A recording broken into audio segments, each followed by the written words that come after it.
Leto 2025 sa rozbieha vo veľkom štýle.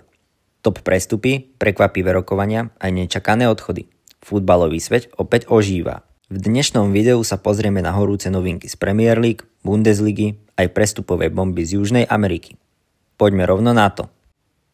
Začíname v Mníchove, kde je situácia okolo Kingsleyho Comana čoraz vážnejšia.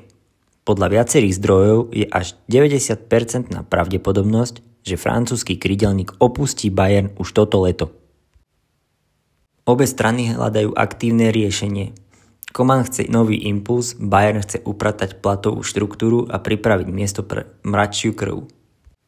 O 28-ročného hráča je veľký záujem z Premier League a tiež zo Saudskej Arábie. Finančné ponuky sú lákavé, ale otázka znie, pôjde Coman za peniazmi alebo ostane v Európe? Borussia Dortmund má ďalší poklad vo svojom tíme, Jamie Gittens. A ten môže čoskoro posilniť Chelsea. Dortmund si však mladého ofenzívneho záložníka pýta približne 42 miliónov libier. Chelsea už poslala úvodnú ponuku 30 miliónov, no tá bola odmietnutá. Dobrou správou je, že rokovania pokračujú a vyzerajú pozitívne. Gittens chce prestúpiť, Chelsea ho chce. Otázkou je už len cena. Z Anglicka do Mexika? Presne tak. Aaron Ramsey, bývalý hráč Arsenalu a Juventusu, sa čoskoro stane novým hráčom Pumas Unam. Ramsey sa tak vydá na úplne novú futbalovú cestu a ukončí svoju európsku kariéru. Podľa viacerých správ už má byť všetko dohodnuté, zmluva pripravená a predstavenie sa očakáva v najbližších dňoch. Arsenal pokračuje vo vyjednávaniach o Benjaminovi Šeškovi, 22-ročnom slovinskom supertalente z Lipska. Pocity z rokovaní sú veľmi pozitívne. Aj keď k úplnej dohode zatiaľ nedošlo, ďalšie stretnutia sú už naplánované. Mikel Arteta je údajne veľkým fanúšikom Šeška, ktorý by mohol byť dlhodobým riešením na hrote útoku.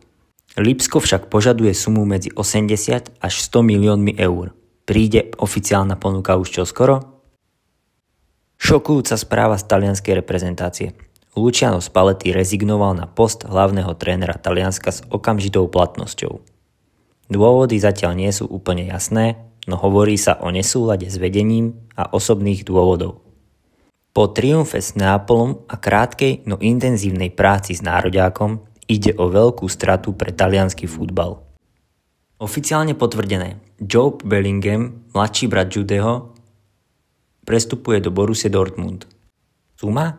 33 miliónov eur plus ďalších 5 miliónov pre Sunderland a navyše 15% klauzula z ďalšieho predaja. Je to rekordný predaj pre Sunderland a obrovská dôvera od Dortmundu, ktorý má na vývoj mladých hráčov čuch.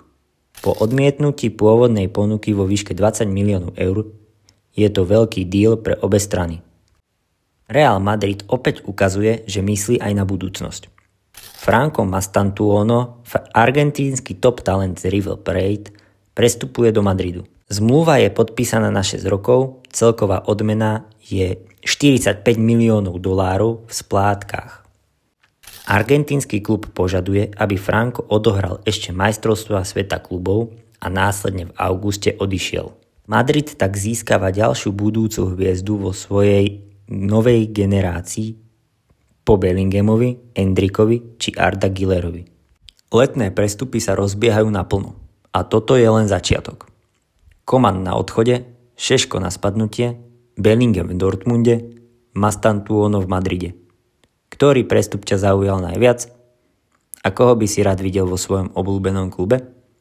Napíš nám svoj názor do komentárov a nezabudni dať like a odber, ak nechceš zmeškať žiadne ďalšie futbalové bomby.